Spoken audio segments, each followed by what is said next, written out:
Hello friends.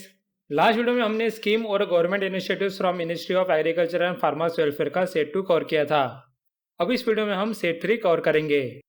सो चलिए start करते हैं।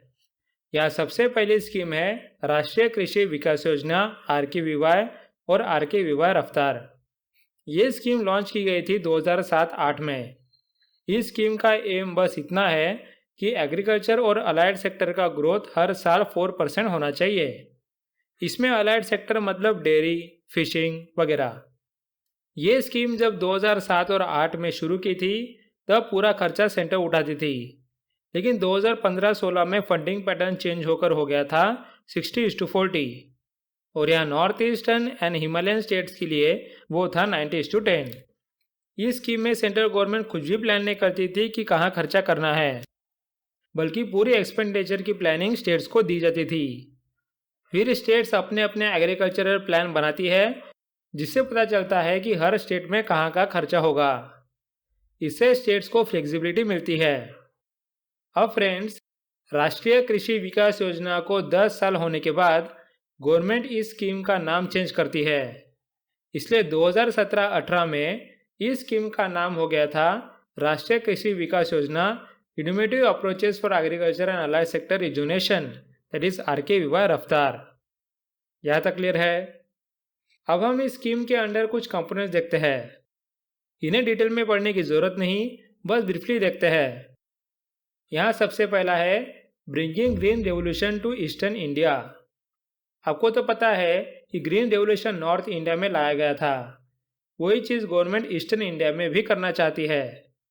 नेक्स्ट है additional fodder development programme AFDP। यह फॉडर मतलब जानवरों का खाना, सो उनके लिए ग्रास उगाने की बात की गई है। अगला है सैफ्रॉन मिशन। यहाँ सैफ्रॉन मतलब केसर। सैफ्रॉन इंडिया का एक इम्पोर्टेंट एक्सपोर्ट करने का प्रोडक्ट है, इसलिए इस पर फोकस किया गया है। नेक्स्ट है क्रॉप डाइवर्सिफिकेशन प्रोग्राम, जहाँ एक ही एरिया में 2 या 2 से ज़्यादा क्रॉप्स लगाए जाते हैं, जिससे प्रोडक्शन ज़्यादा हो और फार्मर को एक क्रॉप खराब होने की वजह से लॉस कम हो। अगला है livestock health and disease control या फिर फूड एंड माउथ डिसीजेज। यहाँ लाइवस्टॉक के डिसीजेज कंट्रोल करने की बात हो रही है। नेक्स्ट है बी कीपिंग, जिससे हनी का प्रोडक्शन होगा। और यहाँ लास्ट है टारगेटिंग राइस फैलो एरियाज, TFRA। अब फ्रेंड्स, फैलो मतलब क्या? फैलो मतलब ज़मीन खाली रखना या कोई क्रॉप नहीं उगाना। सो या राइस फैलो मतलब क्या होगा? देखो, सोचो कि एक साल में क्रॉप लगाने के 2 सीज़न हैं। तो पहले सीज़न में लोग राइस लगाते हैं और या दूसरी सीज़न में जगह खाली छोड़ देते हैं, यानी फैलो लाइन रखते हैं, और अगले साल फिर से पहले सीज़न में राइस उगाते हैं। सो इस कंपोनेंट में ये बोला है कि जगह खाली रखने के बजाय कुछ क्रॉप लगाना चाहिए, जिससे प्रोडक्शन बढ़े। क्लियर है? So let's see what it says. Rashtriya Krishi Vikas Yojana was launched in 2007-8. It incentivizes states to enhance investments in agriculture and allied sector to achieve 4% growth rate. It was a state plan scheme with 100% centrally sponsored scheme. Since 2015-16, the funding pattern of the scheme has been altered in the ratio of 60:40 between the center and the states, whereas 90:10 for the northeastern states and Himalayan states. And for union territories, the funding pattern is 100% central grant. RKVY has been approved to continue as RKVY Innovative Approaches for Agriculture and Allied Sector Rejuvenation, RKVY Raftar, for 3 years, that is 2017-18 year to 2019-20. The allocations are based on the state plan expenditure for agriculture sectors, which is determined based on the average expenditure incurred by the state government during the 3 years prior to the previous year. And then it will provide considerable flexibility and autonomy to states in planning and executing programs for investment in agriculture and allied sectors. Here, the preparation of the district and state agriculture plans is mandatory and encourages convergence with other programs such as NREGs. After that, let's see what are sub-schemes. First is bringing green revolution to Eastern India, then additional fodder development program, after that saffron mission, then crop diversification program, after that livestock health and disease control or foot and mouth diseases, then there is beekeeping, and last there is targeting rice fallow areas. Next हमारी scheme है प्रधानमंत्री फसल बीमा योजना, PMFBY, जो government ने launch की थी 2016 में। यहाँ फसल बीमा मतलब एग्रीकल्चरल इंश्योरेंस। सो क्या गवर्नमेंट ने पहली बार एग्रीकल्चर इंश्योरेंस 2016 में लाया? उसके पहले क्या एग्रीकल्चर इंश्योरेंस नहीं था? बिल्कुल था। उसके पहले रहता था national agriculture insurance scheme NAIS और यहाँ modified national agriculture insurance scheme. इनको रिप्लेस करके 2016 में लाया गया प्रधानमंत्री फसल बीमा योजना। इसका फंक्शन तो ऑब्वियस है, जब भी फार्मर्स को प्रोडक्शन ठीक से नहीं होता तो इस इंश्योरेंस से उन्हें प्रोडक्शन का पूरा अमाउंट मिलता है। मतलब कि प्रोडक्शन अच्छा हो या ना हो, लोगों को स्टेबल इनकम मिलती रहती है। इस स्टेबल इनकम से लोग अपने खेती में मॉडर्न प्रैक्टिसेस अफोर्ड कर सकते हैं, जिससे वो बैंक से और लोन लेते हैं, राइट फ्रेंड्स। इस स्कीम की ये खासियत है कि जो लोग रेंट पे ज़मीन लेके खेती करते हैं उनके लिए भी फसल बीमा योजना अप्लीकेबल है। ऐसे फार्मर्स को हम टेनेंट फार्मर्स ही बोलते हैं। अब फ्रेंड्स, ये एक इंश्योरेंस है तो इसका प्रीमियम भी तो भरना पड़ेगा, राइट। सो चलिए देखते हैं कि इसके प्रीमियम फार्मर्स कैसे भरते हैं।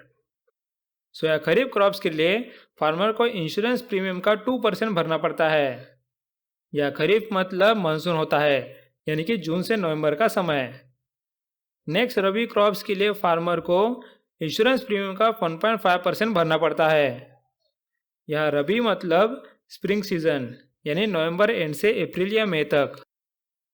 और अगर हॉर्टिकल्चर क्रॉप्स हो तो फार्मर को प्रीमियम का 5% ही भरना पड़ेगा। अब फ्रेंड्स, सवाल ये है कि अगर फार्मर्स प्रीमियम का इतना कम परसेंटेज पे कर रहे हैं तो फिर बाकी कौन पे कर रहा है?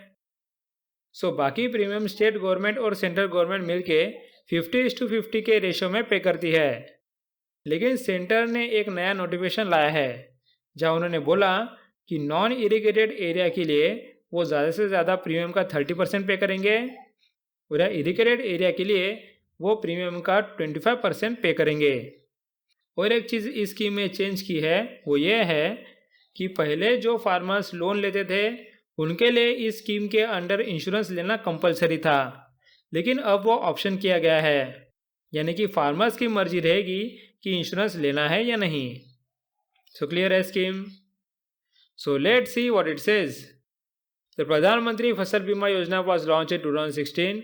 It replaced the National Agriculture Insurance Scheme and modified National Agriculture Insurance Scheme. The aim is to provide the insurance coverage and financial support to the farmers in the event of failure of any of the notified crops as a result of the natural calamities, pests and diseases. Then to stabilize the income of farmers to ensure their continuance in farming. After that, to encourage the farmers to adopt the innovative and modern agriculture practices. And then to ensure the flow of credit to the agriculture sector. Farmers including the sharecroppers and tenant farmers growing notified crops in the notified areas are eligible for coverage. There will be uniform premium of only 2% to be paid by farmers for all the kharif crops and 1.5% for all the rabi crops. And further, in case of annual commercial and horticulture crops, the premium to be paid by the farmers will be only 5%. The premium rates to be paid by the farmers are very low and the balance premium will be paid by the government here to provide full insured amount to the farmers against the crop loss on account of natural calamities. There is no upper limit on government subsidies. Even if the balance premium is 90%, it will be borne by the government. Non-preventable risks such as the natural fire, storm, hailstorm, cyclone and inundation has also been included as a localized calamity. The post-harvest losses are also covered. Recent changes are: the scheme was once mandatory for loanee farmers, but in 2020, the center changes to make it optional for all farmers. The center decided in February 2020 to limit its premium subsidy to 30% for unirrigated areas and then 25% for irrigated ones, which was actually unlimited. Previously, the center subsidy has no upper limit. Next हम देखेंगे किसान credit card KCC and interest subvention scheme. यहाँ बहुत से aspirant को लगता है कि KCC और इंटरेस्ट सबवेंशन स्कीम सेम है, लेकिन नहीं फ्रेंड्स, ये दोनों अलग अलग स्कीम है। देखो, किसान क्रेडिट कार्ड ये फार्मर्स को लोन देने की स्कीम है और इन लोन्स पे कम इंटरेस्ट लगने के लिए गवर्नमेंट ने इंटरेस्ट सबवेंशन स्कीम निकाली है। सो चाहे ये दोनों स्कीम एक दूसरे से लिंक्ड है, पर ये अलग अलग स्कीम्स है। सो चलिए पहले किसान क्रेडिट कार्ड स्कीम देखते हैं जो 1998 में लाई गई। इस स्कीम में लोन देने की बात की गई है जो फार्मर्स को कई काम में हेल्प करेगा, जैसे कि सीड्स खरीदने के लिए या फर्टिलाइज़र खरीदने के लिए या प्रोडक्शन होने के बाद स्टोरेज के खर्चे के लिए या अपना प्रोडक्शन मार्केट में बेचने के लिए भी खर्चा लगता है, और यह प्रोडक्ट बेचने तक फार्मर्स के हाथ कुछ भी पैसा नहीं आता, इसलिए उनके घर के कंजम्पशन के लिए भी केसीसी का अमाउंट यूज़ होता है।